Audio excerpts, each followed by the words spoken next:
Hola, hola, buenos días, ya estamos aquí, te saludamos con gusto. Qué bueno que ya estás con nosotros, ya vamos a estudiar lo que nos corresponde para el día de hoy. Es algo interesante, es algo que trae mucha bendición para nuestras vidas. El libro de Lucas, como recordemos, es un libro que fue escrito para nosotros, para el conocimiento de nuestra palabra de Dios, porque la palabra de Dios es nuestra, es una herencia que Dios nos dejó y hoy la estamos viendo. Estamos por concluir el libro de Lucas, ya vamos en el capítulo 20. Hoy vamos a estar en el capítulo 21 y también en el capítulo 22. Nos vamos a abordar y vamos a conocer lo que el Señor quiso dejar para cada uno de nosotros. Dios bendice tu vida. Vamos a comenzar con una oración. Amén, porque este capítulo 22 es un poquito largo y nos podríamos extender un poquito. Señor, te damos gracias. Gracias por tu palabra, Señor. Gracias por este tiempo. Gracias, Padre, porque tú, Señor, haces todo posible. Porque tú preparas, Señor, este momento. Porque tú estás con nosotros, Señor. Porque tu Santo Espíritu, Padre, está entre nosotros. Nos dirige, nos corrige, nos instruye, Señor. Nos exhorta, Padre, a ser mejores, a cambiar, a mejorar. Nos exhorta, Señor, a cambiar nuestra dirección, Señor, en el camino correcto, que es el camino de la verdad, el camino de la justicia. En el nombre de Jesús, amén. Bien, pues ya estamos aquí. Mi nombre es Isaac y esto es Biblia con Café. Muy bien. Estábamos viendo Lucas 20. Estábamos viendo acerca de los sacerdotes y los escribas que cuestionaban a Jesús acerca de su autoridad. Jesús seguía haciendo milagros, seguía haciendo señales. Jesús seguía manifestando su poder. Mira, el ministerio de Jesús era un ministerio de milagros, era un ministerio de sanidad, era un ministerio de enseñanza, pero sobre todo de salvación. El ministerio de Jesús trajo consigo reconciliación con el hombre, trajo reconciliación con el hombre a través de la historia, ¿verdad? Jesús vino a separar el calendario antes de él y después de él. Hoy tenemos la bendición, el privilegio de tener entre nosotros la Biblia, la poderosa palabra de Dios. Una herramienta que a través de la historia se ha convertido en una bendición para miles y miles de personas. Miles de personas que han cambiado sus vidas, que han mejorado su estilo de vida, que han encontrado propósito en medio de la nada. Muchas otras han encontrado la vida a punto antes de morir. Mucha gente antes de morir, antes de quererse suicidar, antes de quererse quitar la vida, han escuchado, han leído, han recordado algo acerca de la Biblia y la palabra de Dios, que es verdadera, que es viva y es eficaz y cambia, ¿verdad? Todo lo que está dentro de nosotros, hace cosas poderosas en estas personas. Aquellas que estaban en muerte, ahora están en vida. Aquellas que estaban desahuciadas, hoy tienen esperanza. Aquellas que estaban tristes, hoy están alegres. Y vamos a ver un poquito acerca de la palabra de Dios. Pero hoy nos vamos a enfocar en el libro de Lucas, capítulo 21 y capítulo 22. Espero que estés listo con tu Biblia, con tu libreta, con tu bolígrafo, porque esto va a comenzar. Mi nombre es Isaac y esto es Biblia con Café.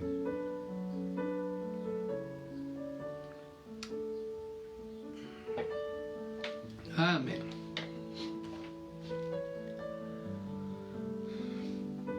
El día de ayer recordamos que en el capítulo 20 de Lucas tocamos un tema acerca de la resurrección. Jesús ya les estaba empezando a dar señales, ya les estaba empezando a dar notas acerca de lo que iba a acontecer. El libro de Lucas trae información muy concreta, muy precisa acerca de lo que era los últimos momentos de Jesús.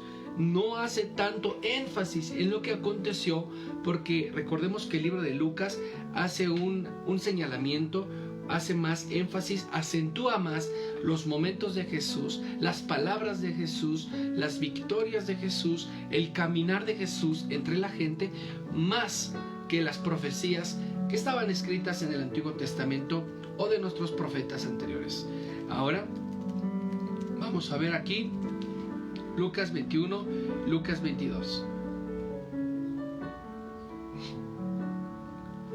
Estaba en el templo y vio cómo algunos ricos ponían dinero en las cajas de las ofrendas. También vio a una viuda que echó 2 moneditas de muy poco valor.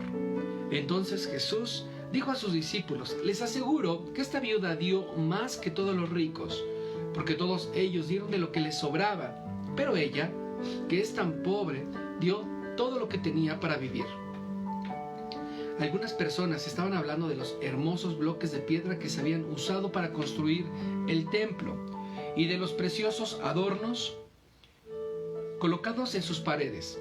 Y dijo Jesús: llegará el momento en el que todo esto será destruido. Ni una sola pared del templo quedará en pie. Los discípulos le preguntaron a Jesús: ¿cuándo será destruido el templo? ¿Cuál será la señal que todo esto está por suceder? Y Jesús respondió: cuidado, no se dejen engañar. Muchos vendrán y será pasar por mí, diciendo entre la gente que yo soy el Mesías, o ha llegado la hora. Pero no les hagan caso. Ustedes oigan que hay guerras y revoluciones en otros países, pero no se asusten, esas cosas tendrán que pasar. Pero todavía no será el fin del mundo. Los países pelearán unos contra otros y habrá grandes terremotos en muchos lugares. En otras partes, la gente no tendrá nada para comer y muchos sufrirán de enfermedades muy terribles. En el cielo aparecerán cosas muy extrañas que los harán temblar de miedo. Antes de que pase todo esto, habrá la gente que los perseguirá y los tomará por presa. Los entregará a las autoridades de las sinagogas y los meterán en la cárcel por ser mis discípulos. Los llevarán ante los gobernadores y los reyes para que los castiguen. Esa será una oportunidad para que ustedes hablen de mí. No se preocupen en pensar qué dirán de lo que ustedes... No se preocupen en pensar de qué dirán para defenderse. Yo les ayudaré a contestar con diligencia, con inteligencia, y ninguno de sus enemigos podrá contradecirlos ni decir que están equivocados. Sus padres, hermanos, familiares, amigos, los entregarán a las autoridades y algunos de ustedes los matarán. Todo el mundo los odiará por ser mis discípulos, pero no se preocupen. Si ustedes se mantienen firmes hasta el fin, se salvarán. Cuando vean al ejército que rodea la ciudad de Jerusalén, sepan que pronto será destruida. Todos los que estén en esta ciudad salgan de ella. Los que están en los pueblos de la región de Judea huyan hacia las montañas. Los que están en el campo no se regresen a la ciudad. En esos días Dios castigará a los desobedientes, tal como estaba anunciado en la Biblia. Las mujeres que estén en ese momento embarazadas van a sufrir mucho. Pobrecitas de las que tengan hijos recién nacidos, porque todos en su país sufrirán mucho y serán castigados. A unos los matarán con espada, a otros los llevarán prisioneros a otros países. La ciudad de Jerusalén será destruida y conquistada por gente de otro país, hasta que llegue el momento en que también esa gente sea destruida. Pasarán cosas muy extrañas: el sol, la luna, las estrellas. En todos los países la gente estará confundida y asustada por el terrible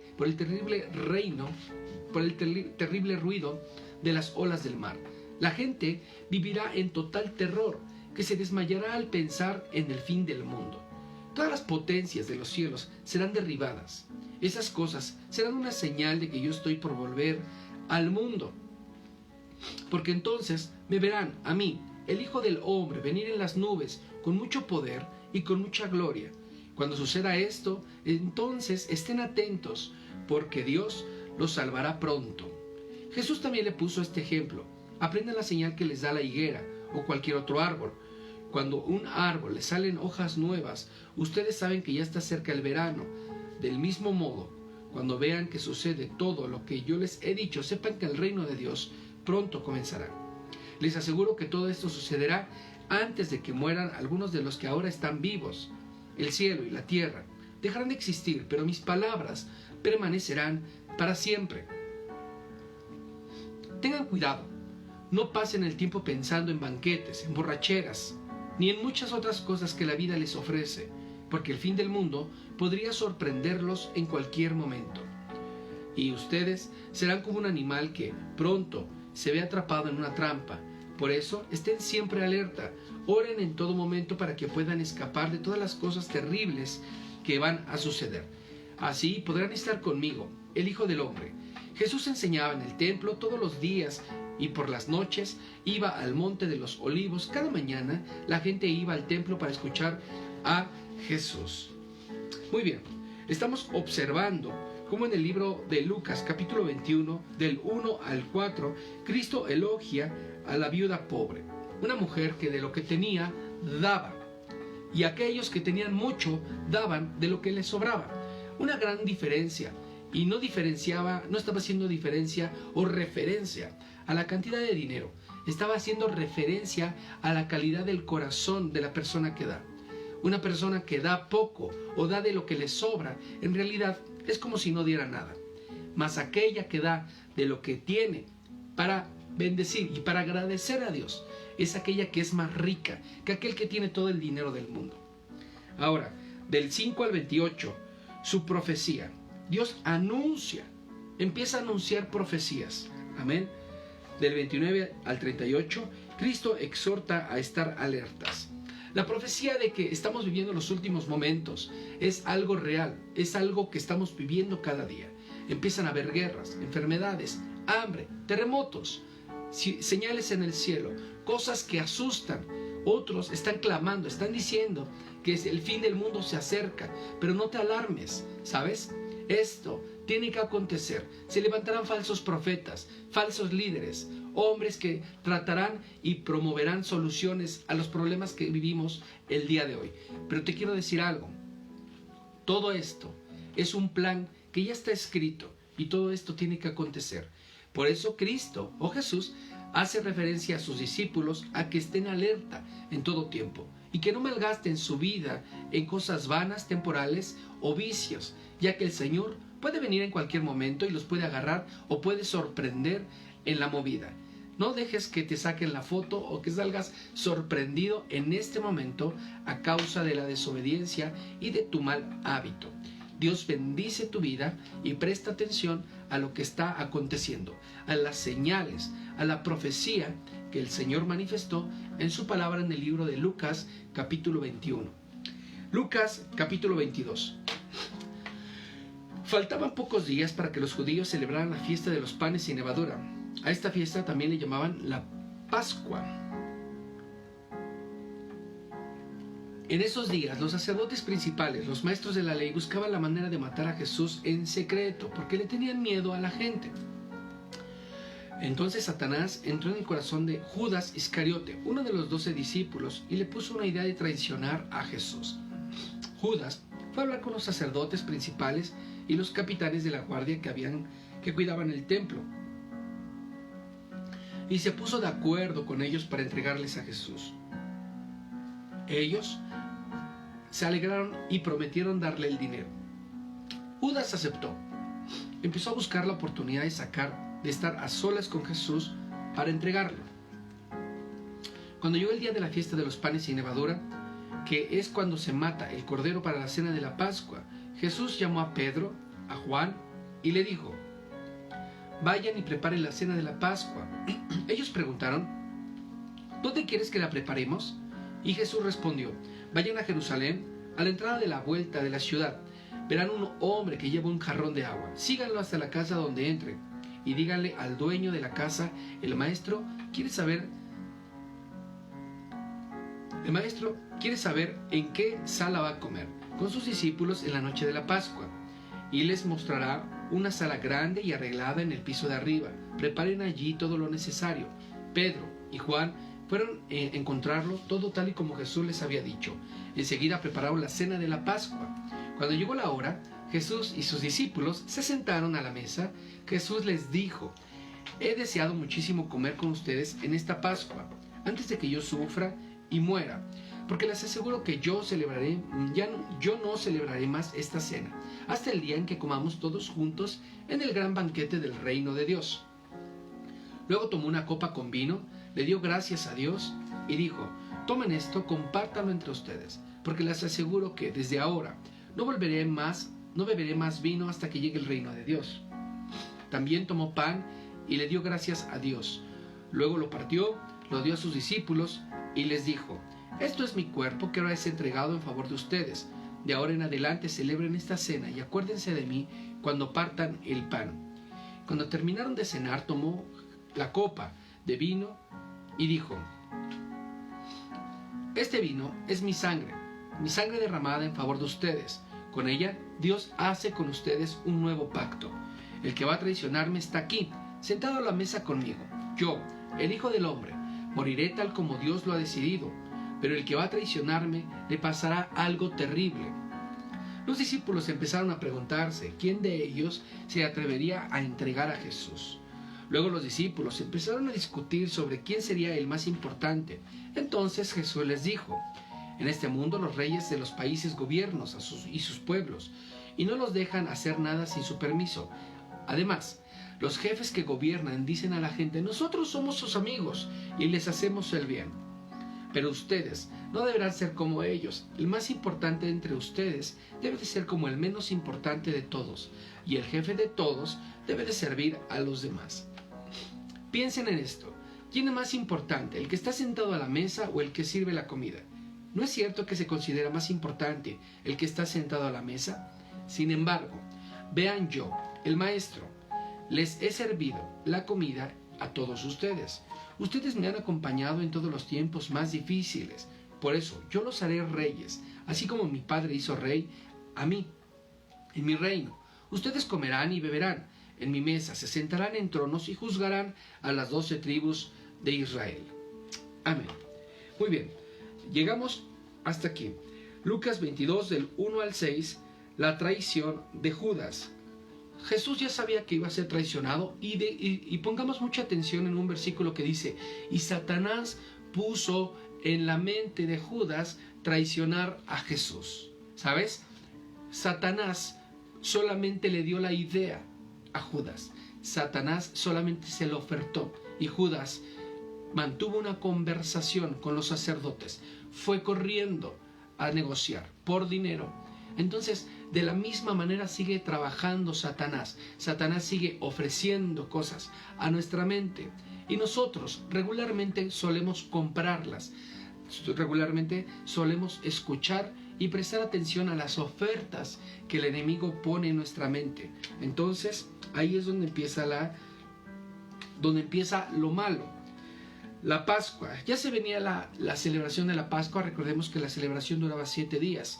Se estaba haciendo memoria de que ya se iba a matar un cordero para celebrar la Santa Pascua. Después viene la Cena del Señor. Es un momento donde todos los discípulos estaban listos, estaban preparados para compartir los alimentos con el Señor. El Señor les da una muestra de servicio. Él dice la palabra que Él mismo les sirvió a sus discípulos. Él mismo compartió el pan, Él mismo compartió el vino. La mesa estaba servida. Dios estaba en este momento y estaba preparando al Cordero perfecto para el sacrificio perfecto. Vamos a ver. Versículo 31. Después Jesús le dijo a Pedro: Pedro, escucha bien, Satanás ha pedido permiso a Dios para ponerles pruebas difíciles a todos ustedes, y Dios se los ha dado. Pero yo he pedido a Dios que les ayude para que se mantengan firmes. Por un tiempo vas a dejarme solo, pero después cambiarás. Cuando eso pase, ayudarás a tus compañeros para que siempre se mantengan fieles a mí. Enseguida Pedro le dijo: Señor, si tengo que ir a la cárcel contigo, iré. Si tengo que morir contigo, moriré. Y Jesús le dijo: Pedro, hoy mismo, antes de que el gallo cante, vas a decir 3 veces que no me conoces. Luego, les preguntó a sus discípulos: ¿recuerdan cuando les envié a anunciar las buenas noticias y le dije que no llevarán dinero, ni mochila, ni sandalias? Díganme, ¿les hizo falta algo? Ellos respondieron: no, Señor, no nos faltó nada. Entonces Jesús les dijo: pues bien, yo ahora les digo, el que tenga dinero, que lo traiga, y si tiene mochila, que la lleve con él. Si alguno no tiene espada, que venda su manto y que compre una. La Biblia dice acerca de mí: y fue considerado un criminal. Les aseguro que pronto me pasará eso. Los discípulos dijeron: Señor, aquí tenemos 2 espadas. Y él contestó lo siguiente: ustedes no me entienden, pero ya no hablemos más de esto. Jesús salió de la ciudad y se fue al monte de los olivos, como era su costumbre. Los discípulos lo acompañaron. Cuando llegaron al lugar, Jesús les dijo: oren para que puedan soportar las dificultades que tendrán. Jesús se alejó un poco de sus discípulos y se arrodilló y oró a Dios: Padre, ¿cómo deseo que me libres de este sufrimiento? Pero que no suceda lo que yo quiero, sino lo que tú quieres. Cuando Jesús terminó de orar, regresó a donde estaban los discípulos y los encontró durmiendo, pues estaban tan tristes que les había dado mucho sueño. Entonces les dijo: ¿por qué duermen? Levántense y oren, para que puedan soportar las dificultades que tendrán. Jesús estaba hablando todavía cuando llegó Judas, uno de los 12 discípulos. Con él venían muchos hombres. Judas se acercó para besar a Jesús, pero Jesús le dijo: Judas, ¿con un beso me traicionas a mí, el Hijo del Hombre? Cuando los discípulos vieron que lo que iba a pasar, le dijeron a Jesús: Señor, ¿los atacamos con espada? Entonces uno de ellos sacó su espada y le cortó una oreja al sirviente del jefe de los sacerdotes. Pero Jesús dijo: ¡alto! No peleen. Luego tocó la oreja del sirviente y lo sanó. Los que habían llegado a arrestar a Jesús eran los sacerdotes principales, los capitanes de la guardia del templo y los líderes del pueblo. Jesús les dijo: ¿por qué han venido con cuchillos y con palos, como si yo fuera un ladrón? Todos los días estuve enseñando en el templo delante de ustedes, y nunca me arrestaron. Pero bueno, el diablo los controla a ustedes, y él los mandó a que lo hicieran ahora, porque es la oscuridad cuando ustedes actúan. Porque es en la oscuridad cuando ustedes actúan. Los que arrestaron a Jesús lo llevaron al palacio del jefe de los sacerdotes. Pedro lo siguió desde lejos. Allí, en medio del patio del palacio, había encendido una fogata y se sentaron alrededor de ella. Pedro también se sentó con ellos. En eso una sirvienta vio a Pedro sentado junto al fuego y mirándolo fijamente le dijo: ese también andaba con Jesús. Pedro lo negó: mujer, yo ni siquiera lo conozco. Al poco rato el hombre lo vio y dijo: tú también eres uno de los seguidores de Jesús. Pedro contestó: no, hombre, no lo soy. Como una hora después, otro hombre insistió y le dijo: estoy seguro de que este era uno de los seguidores de Jesús. También es de Galilea. Y Pedro contestó: hombre, ni siquiera sé de qué me estás hablando. No había terminado Pedro de hablar cuando de inmediato el gallo cantó. En ese momento Jesús se volvió y miró a Pedro. Entonces Pedro se acordó de lo que Jesús le había dicho: hoy, antes de que el gallo cante, vas a decir 3 veces que no me conoces. Pedro salió de aquel lugar y se puso a llorar con mucha tristeza. Los guardias que vigilaban a Jesús se burlaban de él, le tapaban los ojos y le pegaban, y luego decían: profeta, adivina quién te pegó. Luego lo insultaron diciéndole muchas cosas horribles. Cuando amaneció, los líderes del pueblo, los sacerdotes principales y los maestros de la ley se reunieron y llevaron a Jesús ante la Junta Suprema. Allí le preguntaron: dinos, ¿tú eres el Mesías? Y él contestó: si te dijera que sí, ustedes no me creerían. Si les hiciera una pregunta, ustedes no me contestarían. Pero de ahora en adelante yo, el Hijo del Hombre, tendré el poder y la autoridad que me da Dios Todopoderoso. Entonces todos le preguntaron: ¿así que tú eres el Hijo de Dios? Y Jesús les dijo: ustedes mismos lo han dicho. Ya no necesitamos más testigos, nosotros lo hemos oído de sus propios labios. Vemos cómo del 21 al 38 Cristo amonesta a sus discípulos. Del 39 al 46, la agonía de Cristo en el huerto. Del 47 al 53, Cristo es traicionado. Recordemos que fue cambiado, vendido por dinero. Del 54 al 62, la caída de Pedro, ¿verdad? Después del 63 al 71, Cristo reconoce ser el Hijo de Dios. Y lo reconoce de una manera diferente, porque los mismos hombres que lo acusaban eran los mismos hombres que certificaban y decían que verdaderamente sí era el Hijo de Dios. Ahora, solamente quiero hacer una reseña porque ya estamos fuera de tiempo, casi. La palabra de Dios dice, la espada del Espíritu es la palabra de Dios. Jesús les estaba haciendo referencia a que tuvieran preparadas sus espadas. Y yo te quiero decir algo el día de hoy, mantén preparada tu espada. La espada es la palabra de Dios. En todo momento y en toda circunstancia, la espada de Dios es la única herramienta de los elementos de la armadura de Dios que sirve para defenderte. Si estás atravesando por alguna circunstancia, por algún problema, por alguna enfermedad, o estás siendo amenazado espiritual, mental, moral, utiliza la palabra de Dios. Se vale entristecerse, se vale desanimarse, se vale ponerse preocupado tal vez, pero ¿sabes qué?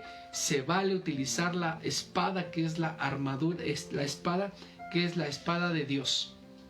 La palabra de Dios es aquella que te va a defender, que te va a fortalecer, que va a ahuyentar al enemigo. Recordemos cuando Jesús fue atacado en el desierto y utilizó la espada, que es la palabra de Dios, y el enemigo no tuvo otra más que salir huyendo. ¿Sabes? Nosotros tenemos una herramienta, tenemos algo entre nosotros que es la palabra de Dios, que nos sirve para utilizarla y contrarrestar las amenazas del enemigo. ¿Sabes? Entre más nos fortalecemos en la palabra, más fuertes, más poderosos, más sabios, más diligentes, más hombres, más mujeres, más firmes nos hacemos en el Espíritu.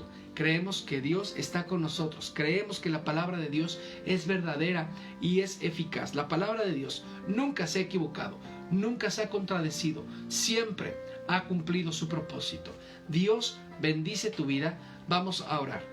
Señor, te damos gracias, Padre, porque tu palabra, Señor, es verdadera, es eficaz, Señor. Es la herramienta, Señor, que utilizamos, Señor, para defensa. Gracias, Padre, porque es una palabra, Señor, que utilizamos para protección, Señor. Bendecimos, Padre, tu palabra, Señor. Gracias por tu hermosa voluntad manifestada en tu palabra, Señor. Gracias, Señor, porque a través de ella, Señor, nosotros nos hacemos fuertes.